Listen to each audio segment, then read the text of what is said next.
Bismillahir Rahmanir Rahim. Alhamdulillah. Alhamdulillahi wa kafa wa salamun ala ibadihi alladhina istafa amma ba'd.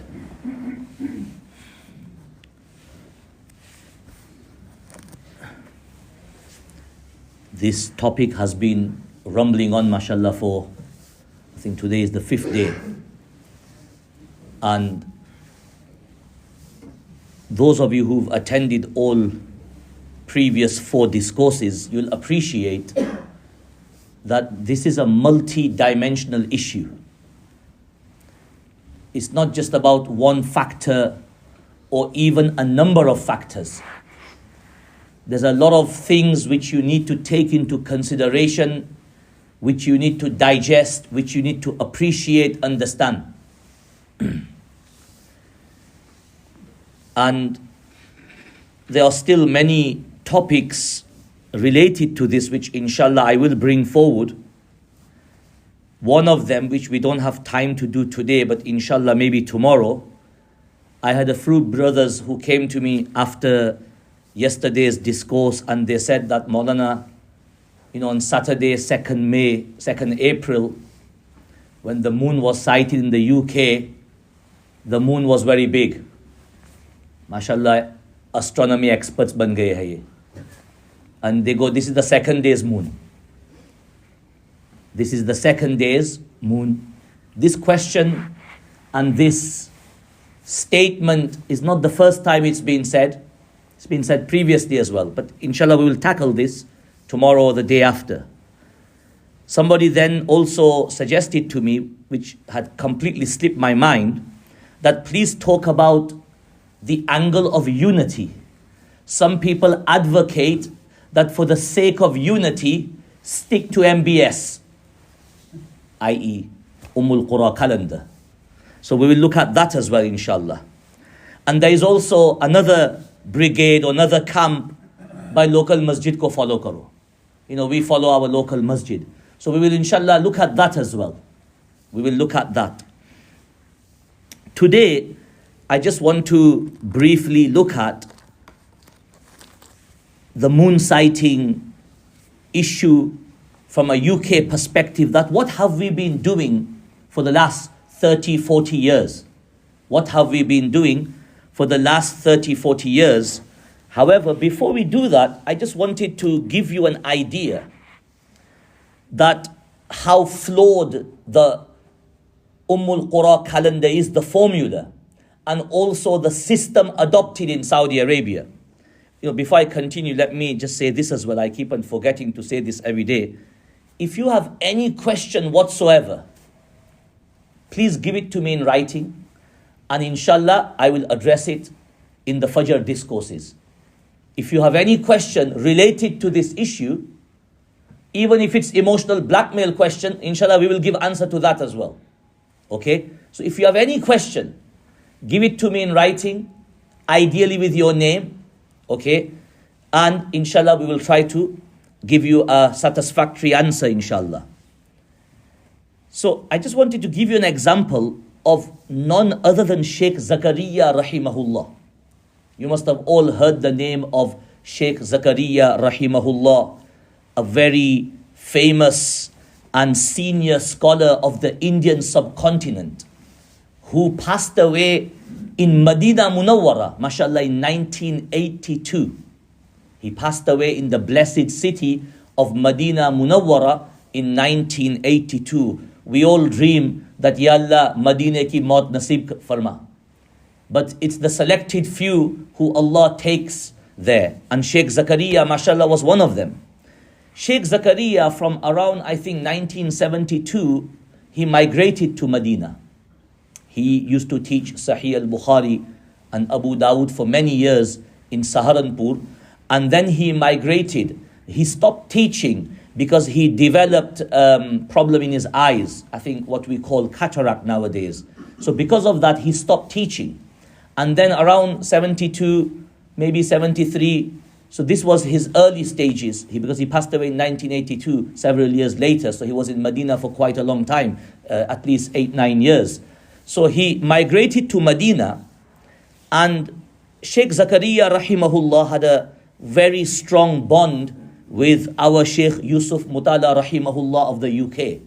And there was a lot of correspondence between them. Those weren't the days of WhatsApp and social media and email. So there was a lot of correspondence between them. And these letters, they have been compiled into 2 volumes known as Muhabbat Name.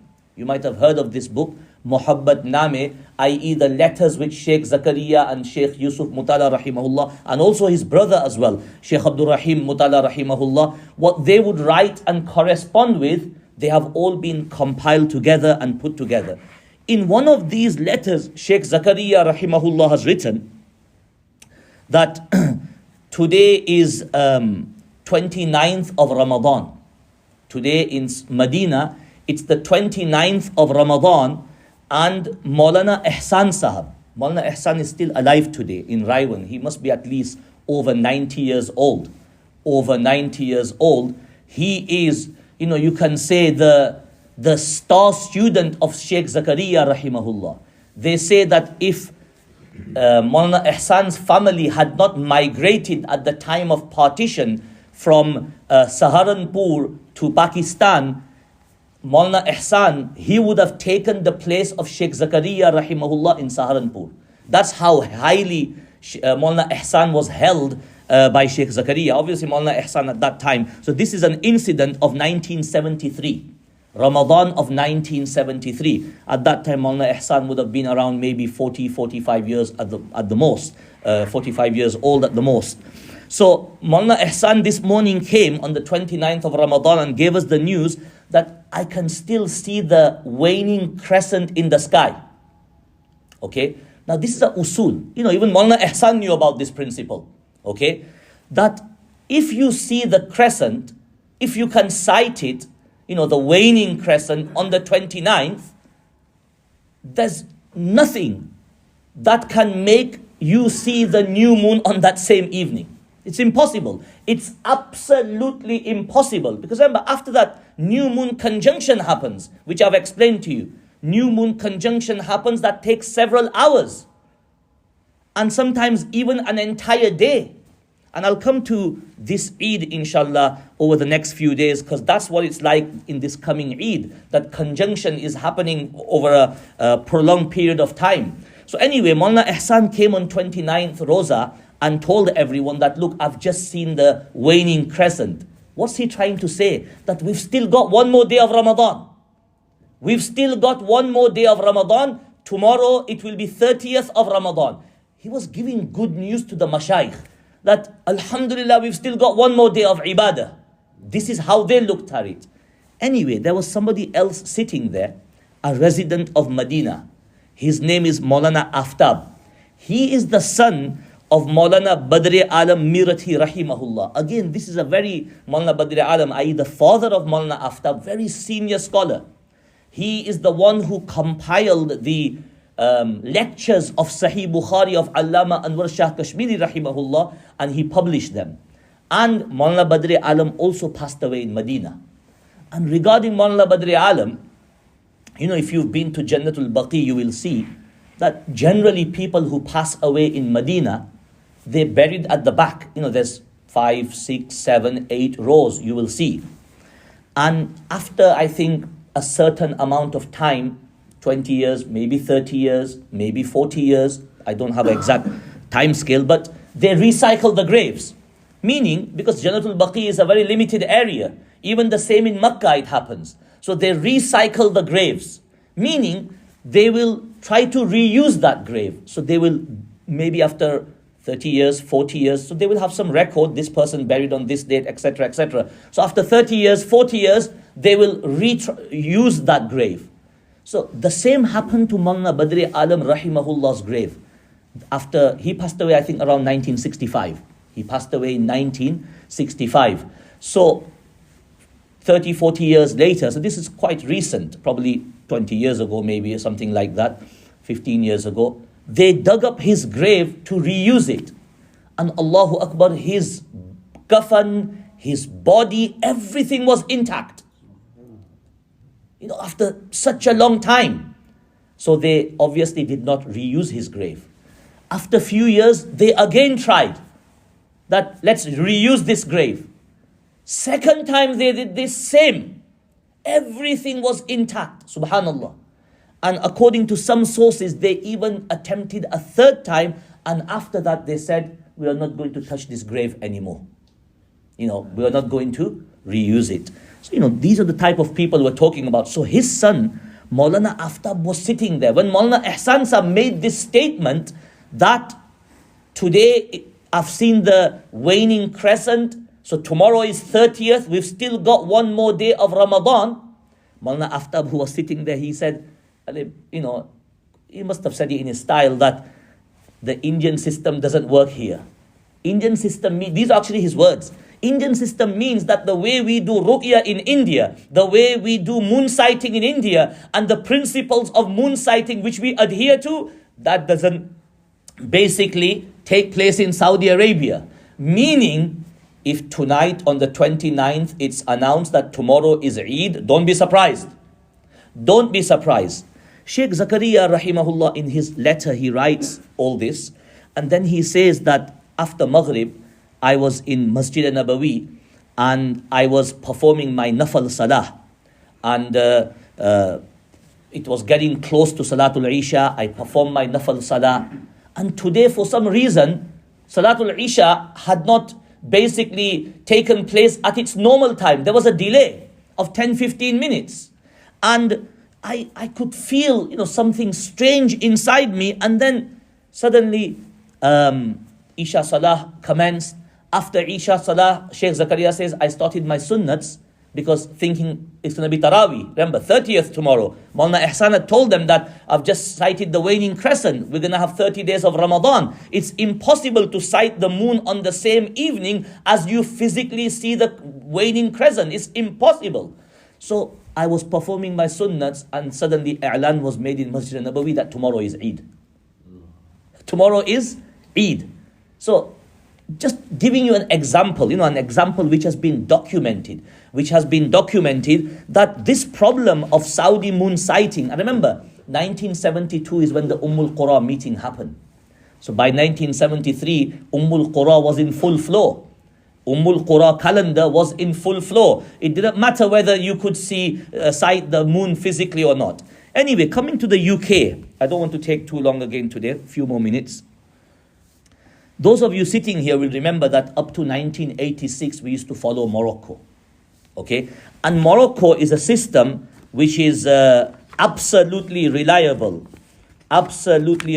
system in Morocco. Even now, every month from Morocco, we get an official communication.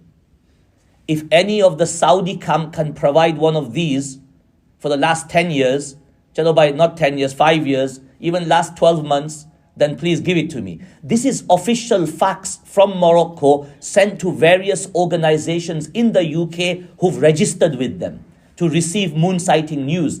And they actually, this is for this Ramadan actually, and it tells you that on Friday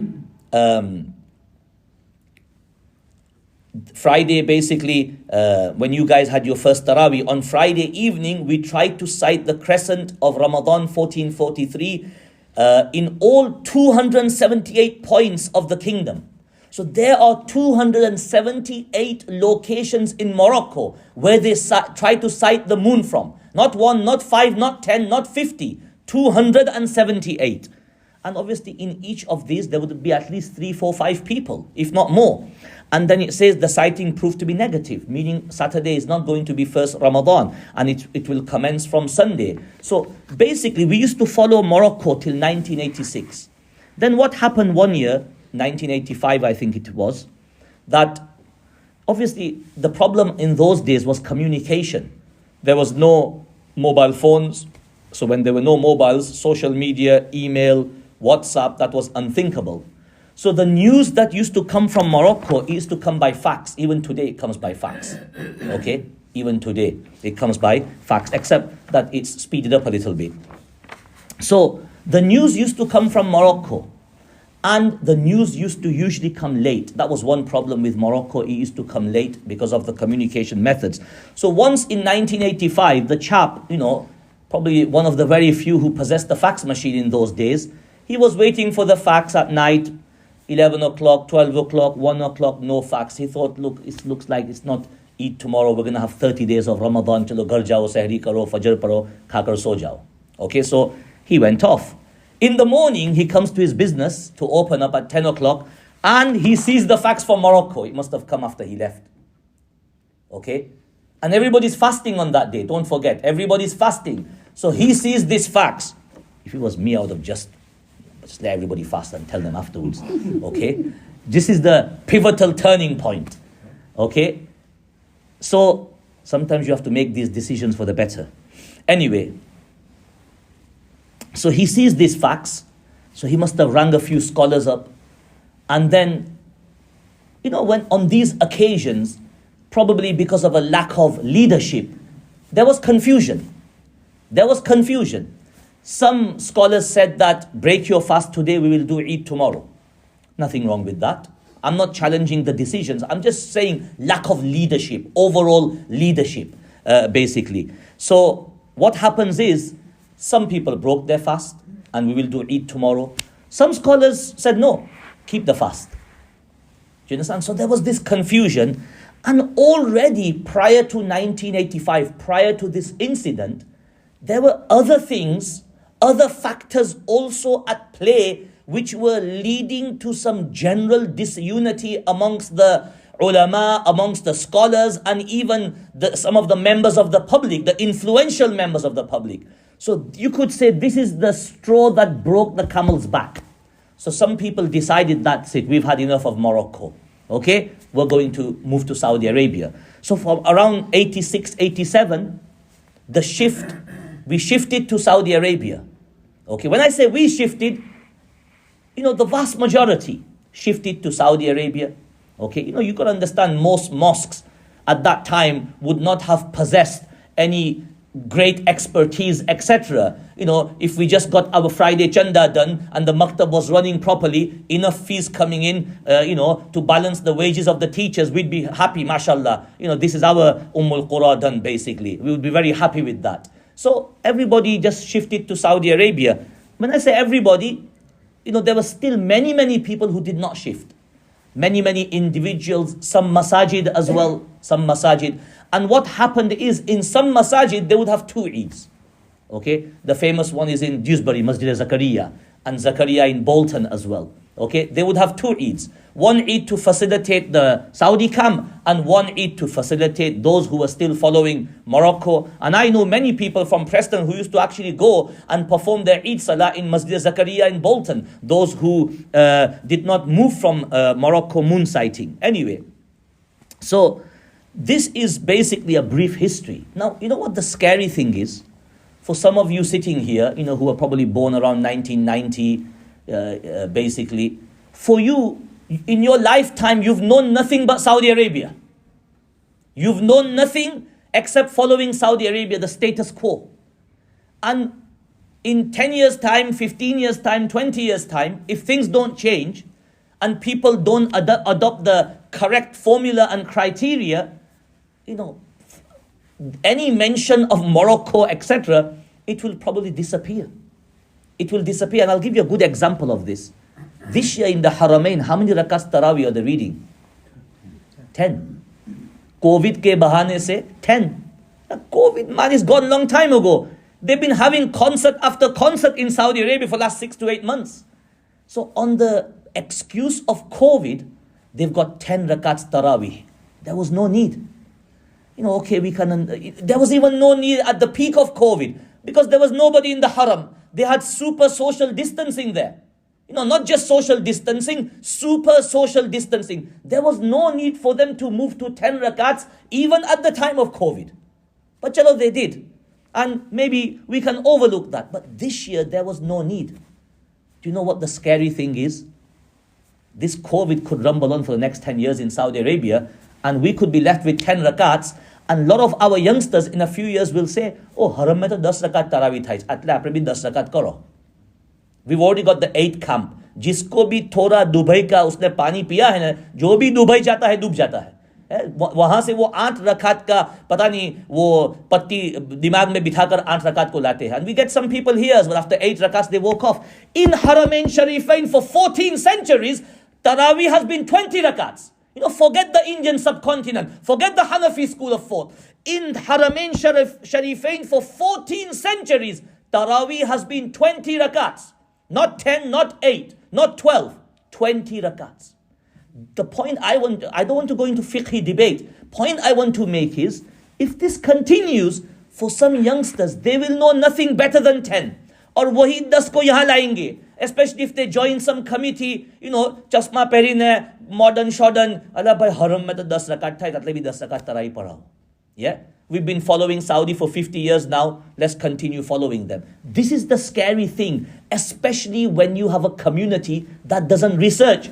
When you have a community that's lazy, when you have a community that wants to receive their ilm and knowledge from Google and WhatsApp.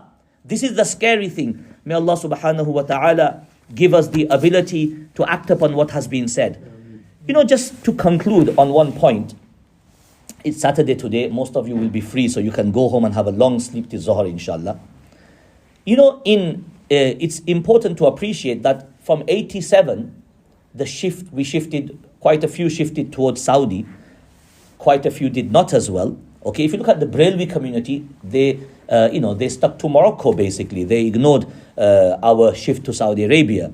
Okay, whether that's for fiqhi reasons or other reasons, but they did not join us. And Brailwi community is quite a big section of the UK. Anyway, just to mention that around 2000, 2008, in Batley, which is in West Yorkshire, okay, the ulama there, they sat down and they devised a moonsighting criteria. This is important to appreciate. Like I said, this is a multi-dimensional issue, and you've got to look at a lot of things. So in 2008, the scholars of Batley, they got together and they devised a criteria of moonsighting which was independent to Saudi Arabia. I.e., in other words, they stopped following Saudi Arabia. And also, in other words, they made the right move. Now, a whole town taking this stance, that's, for Preston, this is like unthinkable. We can't even unite on Qabristan, okay? We can't even unite on burying the dead properly, okay? So for a town to unite and change, it's a really big thing. We should be marveling them and giving them encouragement and words of motivation. What happens is that those people who were staunch, blind Saudi followers, by my language, they started to basically ring ulama up in Batley and stir up things and cause problems. To the extent that even our Tablighi Markaz of Dewsbury waded into the debate. Allah bhai, we've been hearing from you, 6 number ke andar raho. 6 number ke andar raho. From you we've been hearing this for the last 30, 40 years. Even the Tablighi Markaz waded into this debate. And there was a meeting held in one of my teacher's house, Mufti Musa Badat Sahab, who is still alive. And senior scholars were summoned to this meeting. Remember, you might think Dewsbury Markaz 2022, 2008, big difference. Now Markaz is khalas ho gaya. In 2008, Markaz was a superpower. Okay, Markaz was a superpower in 2008. What Markaz said went, basically. Ab to sab khalas ho gaya. Okay, so they had a meeting in Batley, ulama, senior ulama were summoned, and they were pressurized to reverse this decision. Okay, they were pressurized to reverse this decision. Obviously, they did not reverse the decision, alhamdulillah. However, sadly, what happened is two scholars from Batley who were teaching in the Darul Ulum of Dewsbury, they were dismissed. They were dismissed over this issue, not over anything else. In 2008, I got really angry when this happened. I wrote a 7-8 page letter to Markaz. I've still got a copy of it. I wrote a 7-8 page letter to Markaz, a separate one addressed to every single Shura member. I wrote a 7-8 page letter, and in that letter, I even predicted that if you don't get your act together, Markaz will dissolve. And that's exactly what's happened. I've still got that letter of 2008 if somebody wants to see it. I wrote a very strong letter. I wasn't in the good books of number 5 for many, many years after that. I can remember that one Jamaat came here, we had Lancashire Jor, and we were sitting in a halaqa, and one of the Tablighi Satis, senior ones, who sits in room number 5, he asked me, who are you? I said, Farooq Kazi. Acha, aap Farooq Kazi ho! The one who wrote the letter. So I was in the bad books. But my point is that rather than letting the Batley people get on with their lives and get on and adhere to this decision which they've made for the betterment, for the better, they've adopted a criteria which is correct, people started to interfere, including the Tablighi Markaz of Dewsbury. And you're going to think, why would people do this?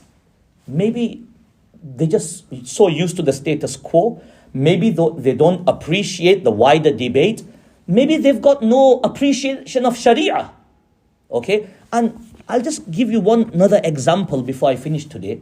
My own example that you're going to be thinking that, why would people interfere? What motivates them? Around 2006 in Preston, we had a few meetings regarding Isha and Fajr times, 2006. I've still got many minutes of those meetings as well. Anyway, nothing came out of those meetings. I told you, Preston can't do anything. We can't unite on anything. And again, there were many factors to play, egos also. And because of that, nothing came around. Now what happened is, some of us, we still continued. And we continued to research this issue. We used to talk to ulama, etc. I even wrote a couple of articles at that time. Anyway, this did not go down well with some of the masajid, especially as we started to do the early sehri, etc. And we started to hold our own Fajr jama'ah in the madrasa, etc. So some people did not like this, to the extent that we even had people ringing up the council and complaining that, they haven't got planning permission for Fajr. We even had that as well. Anyway, that's minor. Dealing with the council, alhamdulillah, we have no issue. Every year, when we used to have Taraweeh in Al-Ansar, every year the council would write us a letter around 10th Roza, you're doing Taraweeh, you're doing Fajr, we know, can you please stop? You're breaching planning. Letter would come on 10th, it will stay on the desk till 20th. We will respond on the 22nd. Okay? And then by the time we respond, Ramzan is finished. This has been going on for 15 years till Sufa open. Yeah? I can show you all the copies of those letters. Council hasn't got any time, money or resources anymore. They haven't got time, money, resources to chase anyone. So, when you get council letter, etc., HMRC, don't sweat. Okay? Don't sweat, basically. Anyway, you just write them a 2-page response and keep them busy. Okay? And then they'll send you a half-a-page response. You send them another 3-page response. Anyway, so in 2006, 2007, basically, myself personally, I started to follow the 18 degrees timetable, which is a different topic. However, because many people in many masajid weren't happy, what they did was they tried to undermine myself personally. At that time, I was teaching in Preston Muslim Girls' School, Sohail Bhai, our new governor, okay, in your place. So I was teaching Arabic there in Preston Muslim Girls' School. I think, Yamin, you were there at that time, weren't you? No, you weren't there. That's well before your time. And these were the days when Preston Muslim Girls' School did not have the trappings of the state. Meaning it was not state funded. All the dum-dum you see today, none of that was there. Basically, they would have to go out, cap in hand, every Ramadan to every masjid to do chanda. Do you understand? And we used to tease Mufti Javed Saab ke basically apne tankha ki khud chanda karo. We used to tease him. Okay? Just as a joke. Because he's our colleague. Anyway, so I was teaching Arabic there. So few people approached the governors, okay, of Preston Muslim Girls High School and said that, MFK is involved in this issue, Salah, 18 degrees, you need to remove him from the school. Sohail Bhai, these are your, old colleagues. Anyway, he's a new governor at the moment, so don't look at him with anything. He's new kids on the block. They don't know about all this. So whenever you write the history, make sure you put this in. Anyway, so they went and they kept on pressurizing PMGHS to the extent that one governor, similar age at that time to our brother Sohail, Okay, he came to see me in Madrasa Al-Ansar, I still remember. It was after Madrasa around 8 o'clock. I still remember the room we sat in as well. Do you know what he said to me? Maulana, why don't you resign? Do you think I was going to resign? मैंने कहा तू बैठ छानो मानो जो करना है कर लो. I am not going to resign. I relish these challenges. I'm not one of those people. Resign chalo take charge, resign chup chap chana mona for the sake of unity and the greater good. I said I'm not going to resign. I don't want to say his name, who it was. Okay, and he goes, Maulana, please, the school's under pressure. Our chanda could get affected. We're gonna get bad name. But what bad name? My stance on salah issue has got nothing to do with the school. It's got nothing to do with the school. Do you know what I then said? I thought, let me just put this guy straight. I said, look, first of all, you don't even have a contract for me in place. That's breach of employment law. If you think that, first of all, I'm going to resign, I'm not going to resign. Second thing, there is no contract in place, breach of employment law. I could turn the tables on you. Okay, I can turn the tables on you. I said, Chana mana, you go back. Aap apna kaam karte raho, I'll do my. So I'm giving you a live example. Our community, we can't handle reality, facts. Sit down, debate, dialogue. Our community, we go behind the back and stab. Ya Allah. That's what we do. Waras, typical waras. And this stems from our village mentality back home. Who's been to India in the last 10, 15 years? What do the police do? When they find some culprit over petty issues, even some major issues, what do? Wahi dande se marna shuru kar dete in India. I don't know about Pakistan, but I've seen it in India with my own eyes. Wahi dande se, bismillah, tarak, tarak. So that mentality, basically, it's imported. And I've given you my own example that, you think, what's the issue? Why can't masajid move away? Why can't committee members make the right decision? Well, there's a lot of factors at play. May Allah subhanahu wa ta'ala give us the ability to act upon what has been said and give us the ability to follow the haqq and follow the sharia at all times. Jazakallah. Subhanakallahumma.